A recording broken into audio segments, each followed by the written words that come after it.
fazer a leitura deste texto. Vamos fazer de forma alternada. Os irmãos, todos dá para enxergar aqui? Então eu vou ler os versículos pares e peço que os irmãos, com essa voz alegre, imponente ao Senhor, leiam os versículos ímpares, tá bom? Leamos então. Ao ouvir que João tinha sido preso, Jesus voltou para a Galiléia.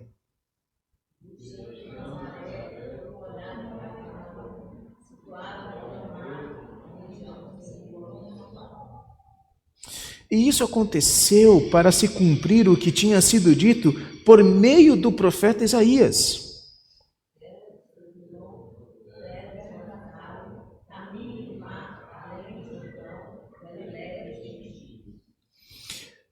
O povo que vivia em trevas viu grande luz, e aos que viviam na região e sombra da morte, resplandeceu-lhe a luz.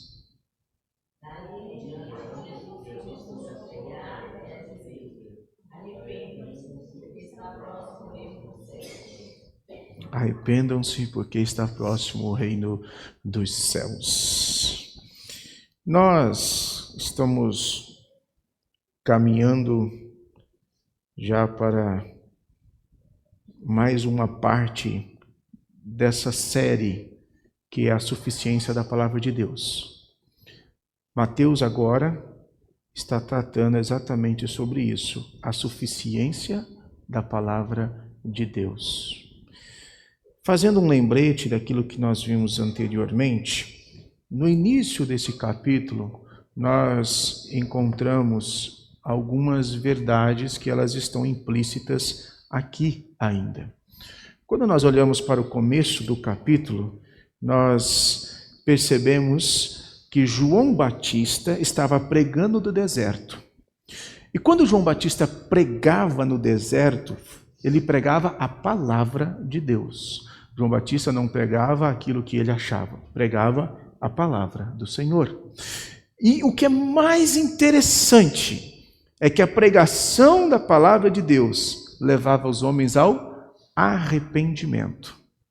E quando eles se arrependiam, eles vinham até o Rio Jordão para que eles fossem batizados, perdoados. E lembra que eu disse que o perdão que eles colocam aqui, quando ele batizava, é para remissão dos vossos pecados. Até um tempo atrás ainda, quando você batizava alguém, a palavra que se usava era: eu te batizo, em nome do Pai, do Filho e do Espírito Santo, para a remissão de seus pecados. Essa é a palavra que era utilizada. O batismo não é algo que nos salva, não é algo que nos dá um aval para o reino dos céus, não é algo que você chega lá e vai dizer assim, ó, não, está aqui Jesus, eu fui batizado, então eu posso entrar no reino dos céus. O batismo é algo que você entende, é tocado pelo Senhor e compreende dos seus pecados. Então, quando você é batizado, é para a remissão de seus pecados. Você confessa diante de todos que Jesus Cristo é o seu Senhor e Salvador. Então, a palavra do Senhor leva o quê? A arrependimento. E é isso que João Batista estava fazendo. Ele pregava a palavra, as pessoas se arrependiam e eles eram batizados para a remissão de seus pecados. Todo aquele que o Senhor escolhe, o Senhor alcança. O Senhor vai alcançar os seus. De um jeito ou de outro, Deus vai alcançar os seus. Nós não sabemos como, mas sabemos que é por intermédio da palavra. Porque a palavra de Deus diz, pelo ouvir da palavra é que nós somos chamados. Então nós devemos pregar a palavra de Deus. Nós não precisamos criar mirabolantes coisas. Precisamos pregar o Evangelho. Essa é a verdadeira forma de nós levarmos as pessoas à compreensão de quem Deus é. Jesus Cristo também vai até o Rio Jordão. Vocês se lembram? Para quê? Para ser batizado. Mas Jesus Cristo não tem pecado? Não. Mas Jesus Cristo foi para ser batizado. O que é isso aqui? É uma reafirmação do sacrifício que seria cumprido na cruz por Jesus Cristo. Porque Jesus Cristo, ele leva sobre si todos os nossos pecados. Logo depois do batismo, Jesus é levado pelo Espírito Santo ao deserto. E é interessante, porque quem conduziu Jesus para o deserto, a Bíblia nos diz que é o Espírito Santo. Quando ele sai, ele está na água, ele sai, uma pomba desce, e a voz de Deus diz: nele me agrado. O Espírito Santo, a quem Deus disse que se agrada, ele é conduzido para o deserto, então, para que ele passe pelo momento de jejum. E por favor, eu só quero fazer aqui um parênteses, porque me fizeram essa pergunta, então eu vou trazer a todos. Perguntaram: pastor, Jesus estava jejuando os 40 dias e 40 noites e orando? A Bíblia nos diz que estava jejuando. Nós acreditamos implicitamente que ele também estava orando nesses 40 dias e 40 noites. Mas a Bíblia fala que ele estava jejuando. Tá? Fechando esse parênteses, observe o seguinte: Jesus, então, ele estava durante 40 dias e 40 noites. Lucas faz um registro. Por quê? Mateus nos mostra que ele foi tentado após esses 40 dias. Só que Lucas nos fala que ele estava sendo tentado durante todo o momento. Lucas relata que a tentação de Jesus não foi só após o momento de jejum e oração, mas foi também durante todo aquele momento. Por isso que a Bíblia diz que Jesus foi tentado de todas as maneiras e de toda sorte. De todos os jeitos possíveis, Jesus foi tentado. E esse registro de Lucas é importante, porque nós precisamos entender o seguinte: não é o fato de eu achar que eu estou orando que eu não serei tentado. Ser tentado não é pecado. O pecado é você ceder e cair na tentação, o que é muito diferente. Então Jesus foi tentado em todo o momento, e em todas as circunstâncias, nenhuma Jesus caiu. E sabe o que é mais interessante? Vocês se lembram no sermão passado? Quando Jesus estava sendo tentado, como é que Jesus responde a Satanás? Pela palavra. Porque ele diz: você não é Cristo? Não, filho do Deus vivo? Transforma essas pedras em pães. Aí ele diz: nem só de pão todo homem viverá, mas viverá do quê? De toda a palavra de Deus. Olha de novo, a palavra, ela deve ser suficiente para nós. É a palavra de Deus deve ser suficiente a nós. Jesus, ele foi tentado, e na tentação ele repreende Satanás com a palavra do Senhor. É isso que nós devemos entender. É por isso, irmãos, que a gente diz com tanta ênfase: a palavra de Deus é suficiente a nós. E como é que nós vamos entender a palavra de Deus? Nos deleitando nela. Nos deleitando nela. Como é que eu conheço a Cristo? Conhecendo a palavra. Como é que eu conheço a Deus? Conhecendo a palavra. Como é que eu conheço as vontades de Deus? Conhecendo a palavra.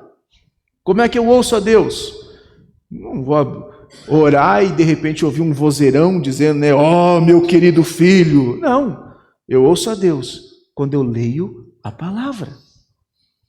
A gente até brinca às vezes, quando as pessoas dizem assim: pastor, eu queria muito ouvir a voz de Deus. A gente fala assim: leia em voz alta, que você vai ouvir a voz de Deus, porque a palavra é suficiente a nós. É nela, é na palavra que você encontra paz, é na palavra que você encontra forças para continuar caminhando, é na palavra que você vai encontrar como vencer as tentações, é na palavra, não é em outro lugar. Algumas coisas me assustam muito nos dias de hoje. As coisas que me assustam bastante é que você vê um número extraordinariamente grande de pessoas seguindo outros que não conhecem a palavra de Deus. Os famosos coaches da vida. Isso é um absurdo. A palavra é suficiente. A palavra. Mas as pessoas têm procurado deleite em coisas que não têm nada a ver. E têm esquecido da palavra de Deus.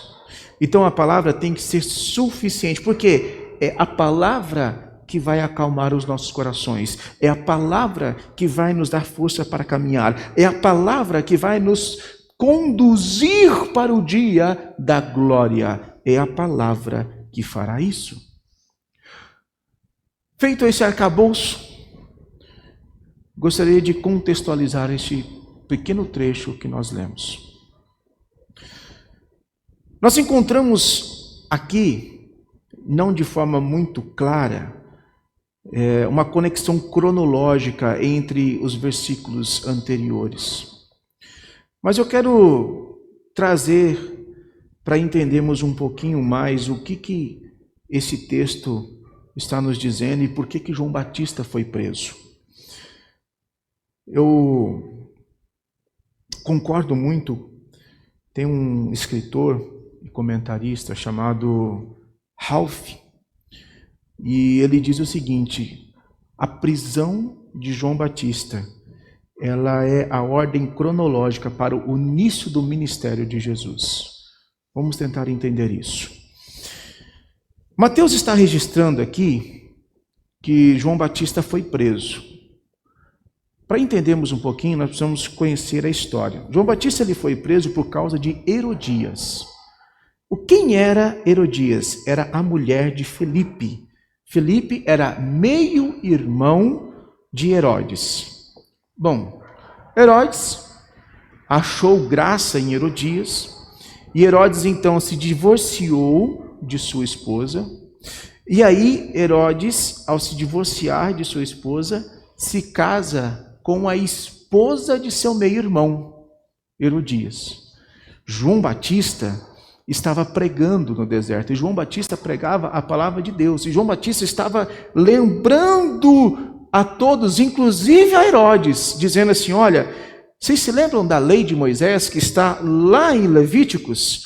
A lei de Moisés condena esse tipo de prática, condena o divórcio e condena você casar com a sua cunhada. Então, ele estava dizendo, essa é a lei de Deus. Herodias não ficou feliz com isso. Herodias odiava João Batista. Herodias queria matar João Batista. Porque como que esse homem está falando isso? Como que ele está pregando o que é proibido? Herodias não queria que João Batista continuasse vivo pregando o evangelho. Então, Herodes manda prender João Batista. João Batista estava preso e Herodias tinha uma filha. E a filha veio então dançar para eles em uma festa. Estava Herodes à mesa com seus convidados. E essa menina dança e ele acha graça, acha bonita e diz para ela assim, da perfeição: me peça o que você quiser. Se você me pediu o meu reino, a metade do meu reino eu te dou. Me peça o que você quiser. E a filha de Herodias vai até a mãe e a mãe diz para ela assim: pede a cabeça de João Batista. Em algumas traduções está escrito prato, em outras bandeja. É a mesma coisa. Então, ela volta para Herodes e diz para Herodes: eu quero a cabeça de João Batista. A Bíblia diz que Herodes ficou entristecido, mas ele não podia voltar atrás. Ele deu a palavra dele. Ele disse: me peça o que você quiser que eu te darei. E então ele ordena naquele mesmo momento que eles fossem lá e arrancasse a cabeça de Herodes e trouxesse a ela numa bandeja. João Batista, obrigado. Numa bandeja. Então Herodes ordena os soldados, eles vão, decapita João Batista, traz a cabeça dele numa bandeja e entrega para a filha. A filha pega a bandeja e leva para a sua mãe. Tem hora de dar medo de mulher, né? Meu Deus.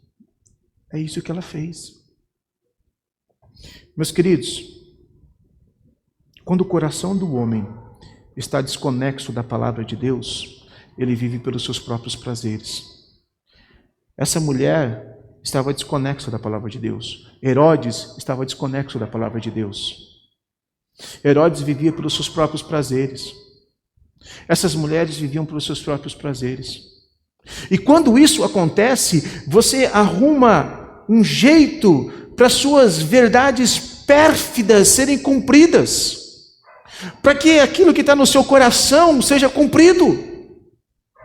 E é isso que estava acontecendo. Eles não viviam na palavra, não entendiam a palavra, não compreendiam a palavra, e eles então viviam pelos seus próprios desejos para satisfazer os seus desejos, aquilo que lhe agradava e não aquilo que a palavra dizia. Porque João Batista estava dizendo: olha, não se deve se casar e nem repudiar a sua mulher. O que Herodes fez? Repudiou e casou-se com Herodias. Herodias não ficou feliz, porque ela sabia que estava em pecado. Mas ela disse: não, quem é este homem para pregar isso, dizendo que está em pecado? Precisamos prender ele, acabar com isso. Esse é o grande problema de viver na escuridão. A dureza do coração, o desejo de satisfazer a si, de não obedecer ao Senhor, é não entender que a palavra é suficiente às nossas vidas. Quando a palavra não é suficiente, eu procuro outras coisas para agradar o meu coração. Eu procuro outras coisas para satisfazer, porque a palavra não é suficiente. Isso mantém o homem na escuridão, isso mantém o homem na perdição eterna, na condenação perpétua. E é isso que Satanás faz com a vida do homem. É isso. João Batista, pregando o evangelho, chama a atenção de Herodes. E Herodes aqui, se lembre que é o tetrarca. Primeiro, porque ele divorciou. Segundo, porque ele estava vivendo de acordo com as suas próprias vontades. Ele chama a atenção de Herodes porque Herodes estava encontrando prazeres nos seus desejos errôneos. Porque ele também chama a atenção porque Herodes estava tendo uma vida que não agradava a Deus. Porque Herodes se satisfazia nas suas maldades que ele fazia ao outro. Só a título de conhecimento, Herodes divorciou de Faelis, que era filha de Aretras IV. Aretras era de Nabateia. E quando ele se separa, se casa com Herodias, todas essas coisas acontecem, porque o desejo e os malfeitos que ele fazia lhe agradava muito mais do que obedecer à palavra de Deus. João Batista pregava a palavra, vivia a palavra, anunciava a palavra. Para João Batista, a palavra era suficiente e somente a palavra. É isso que nós devemos entender. João Batista anuncia a Cristo, se lembra? Eu vos batizo com água. Aquele que vem após mim, esse é muito mais poderoso, é muito maior. Eu não sou nem digno de amarrar as suas sandálias. João Batista anunciava a palavra.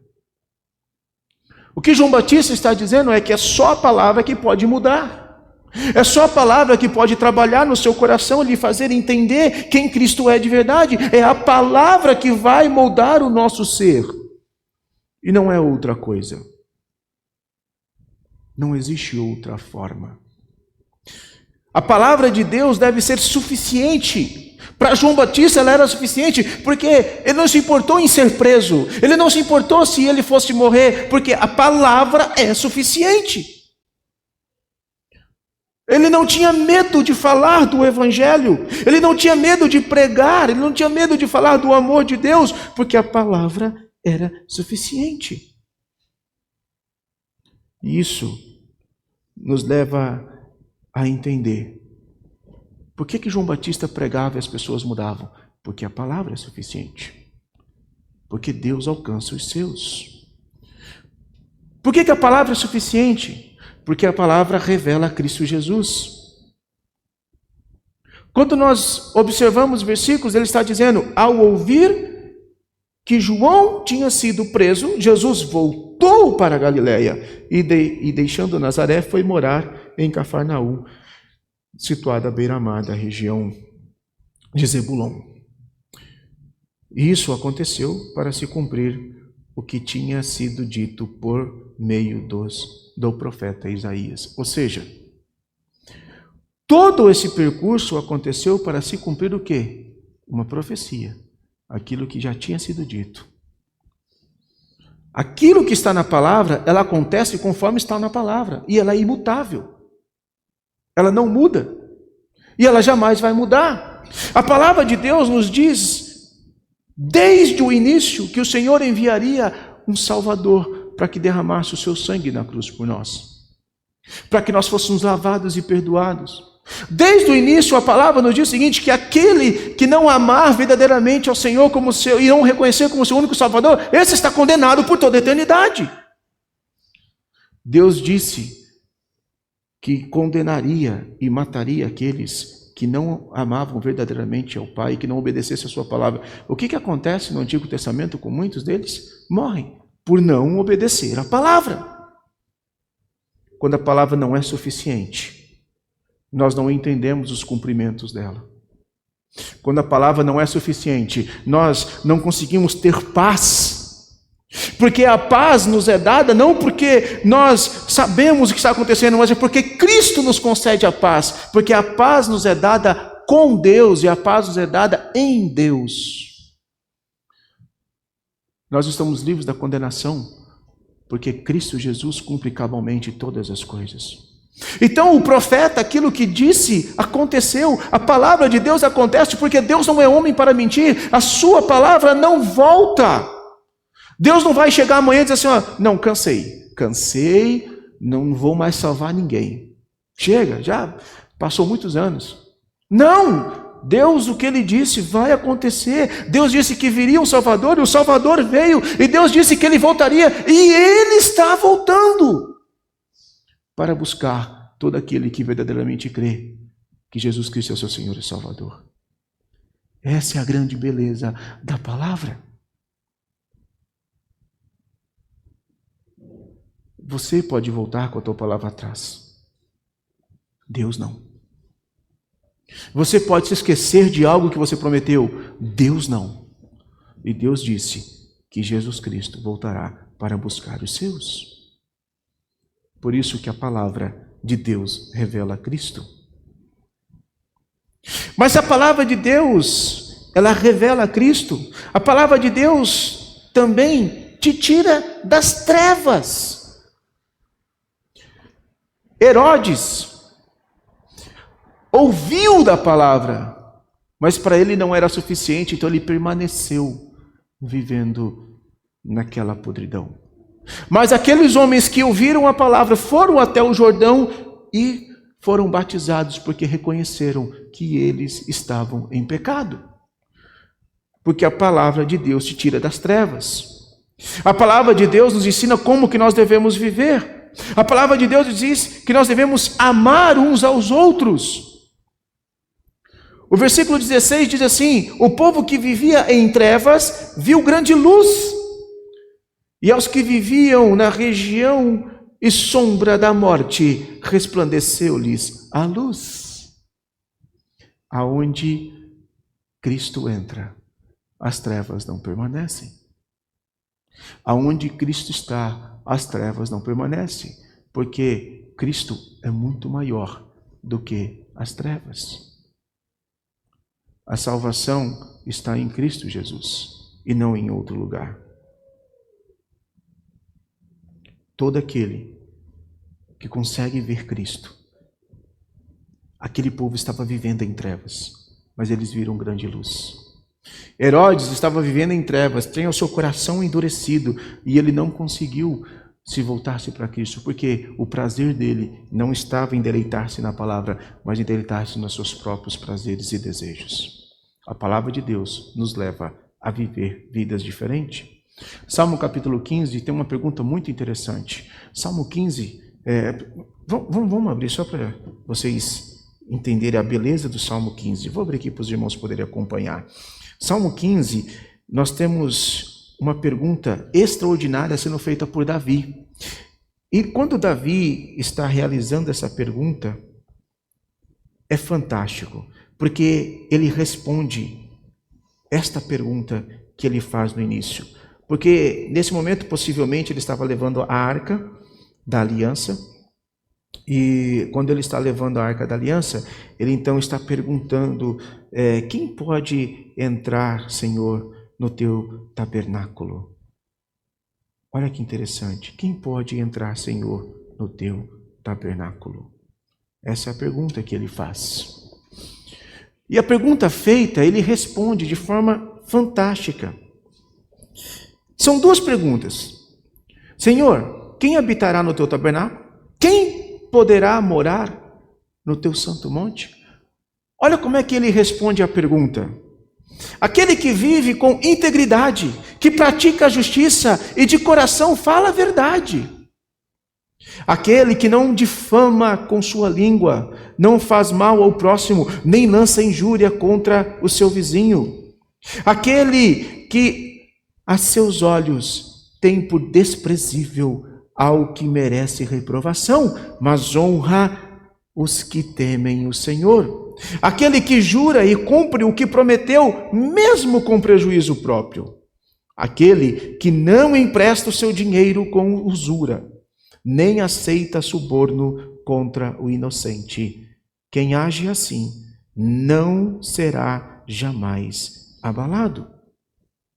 Nós encontramos aqui no texto demonstrando para nós como que nós devemos viver, como é que um cristão deve olhar, porque a palavra vai causar isso em nós, a palavra vai causar o desejo de nós andarmos conforme Cristo andou. Sabe o que é mais interessante? Aqui já existia fake news, né? E aqui ele está dizendo, olha, não propague, não difame com sua língua, não fale mal do próximo, nem lance injúria contra o teu vizinho. Viva com integridade e pratique a justiça de coração e fale a verdade. O que João Batista estava fazendo era vivendo com integridade, falando a verdade. O cristão deve ter a palavra como suficiente na tua vida. Porque a palavra revela Cristo, a palavra nos tira das trevas e a palavra de Deus nos leva ao arrependimento. Olha que extraordinário o versículo de número 17. Daí em diante, Jesus começou a pregar e a dizer, arrependam-se, porque está próximo o reino dos céus. Jesus Cristo prega sobre arrependimento. Arrependam-se, porque está próximo o reino dos céus. Essa é a pregação. Essa é a verdadeira palavra. Essa é a suficiência da palavra de Deus. Porque a palavra de Deus nos leva ao arrependimento. A palavra de Deus nos leva a entender que o reino dos céus está próximo. A palavra de Deus nos leva a entender que é em Cristo que nós encontramos a salvação. A palavra de Deus nos leva a compreender que é em Cristo que nós somos salvos. E não é em outro lugar. Por isso que a palavra de Deus nos causa um desejo de seguir a Cristo. Eu disse no começo que o que me assusta muito hoje são as pessoas que seguem outros que não conhecem ao Senhor, que pregam falácias. As pessoas denominam de coach. Essa semana a Márcia me mostrou de um rapaz que levou já um tempo atrás, não sei quem, para um grupo que foi para um monte para subir em condições que não poderiam e as pessoas tiveram que ser resgatadas por corpo de bombeiro. Esse mesmo rapaz fez uma corrida, aumentou a corrida do nada e morreu um jovem, porque estão seguindo pessoas que falam falácias.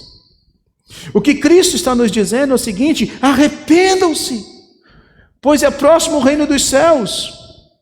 Arrependam-se, porque Jesus está voltando. Arrependam-se, porque logo, logo os céus irão se abrir.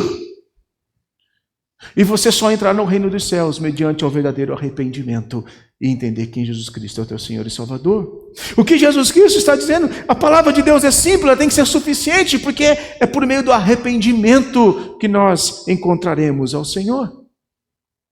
e não há outro meio. A palavra deve ser suficiente, porque a palavra é Deus vivo. A palavra então nos revela Cristo. A palavra nos tira das trevas e a palavra nos leva ao verdadeiro arrependimento. Dá para entender a suficiência da palavra de Deus? Ela deve ser suficiente às nossas vidas. Para encerrar, gostaria de fazer 3 aplicações à luz desse texto. Primeira aplicação: a palavra nos revela Cristo. Meu querido, estude a palavra, leia a palavra, deleite-se na palavra de Deus. É ela que vai nos dar o verdadeiro entendimento de quem Cristo é nas nossas vidas. Não existe outro. Não perca tempo com futilidades. Leia, estude, ore, pois Cristo Jesus está voltando. E é pela palavra que nós iremos conhecer a Ele. Aonde está pautada a ética do cristão? Na palavra de Deus. Aonde está pautada a forma de viver de um cristão? Na palavra de Deus. Aonde está pautado os desejos que o cristão deve ter? Na palavra de Deus. É na palavra. Segunda aplicação: a palavra é quem nos tira das trevas. Vou repetir: a palavra é quem nos tira das trevas. O que a palavra nos ensina? Que em Cristo Jesus nós somos salvos, lavados e regenerados. Que é Cristo que nós adoramos, que o único que é digno, toda honra, toda glória, todo louvor é Jesus Cristo, nosso Senhor e Salvador. Agora deixa eu te falar um negócio. Toda vez que eu ponho algo à frente de Cristo, a quem que eu estou adorando? Aquilo que eu coloquei à frente de Cristo. Então, se o mais importante na minha vida é o meu trabalho, a quem que eu estou adorando? O meu trabalho e não a Cristo. Eu não estou pedindo para ninguém deixar de trabalhar, estou falando cuidado com o que você põe como prioridade na tua vida. A prioridade é Cristo. Olhe para Cristo. Terceira e última aplicação. A palavra de Deus te leva ao arrependimento. Somente a Escritura nos leva ao verdadeiro arrependimento. Arrependimento é mudar de rumo. Se eu estou indo nessa direção e Deus me chama e essa direção me leva para longe dele, eu mudo de rumo. Então eu passo a caminhar nessa direção, porque essa direção me leva para Cristo. O que isso quer dizer na nossa vida? Quem vai mudar o nosso ser? A palavra. É Jesus Cristo. É Ele que vai entrar, é Ele que vai moldar. E nós daremos frutos por isso. Aquele que Deus alcança, que em Cristo Jesus reconhece o Salvador, esse muda e ele causa frutos. Quais são os frutos? Mudança de vida. Mudança de vida. Porque o prazer dele está em obedecer ao Senhor e somente ao Senhor. A palavra de Deus é suficiente às nossas vidas. Que Deus assim nos abençoe, meus queridos, e que o Senhor nos guarde, e que Ele nos conceda a graça de nós vivermos somente para a sua glória. Vamos orar?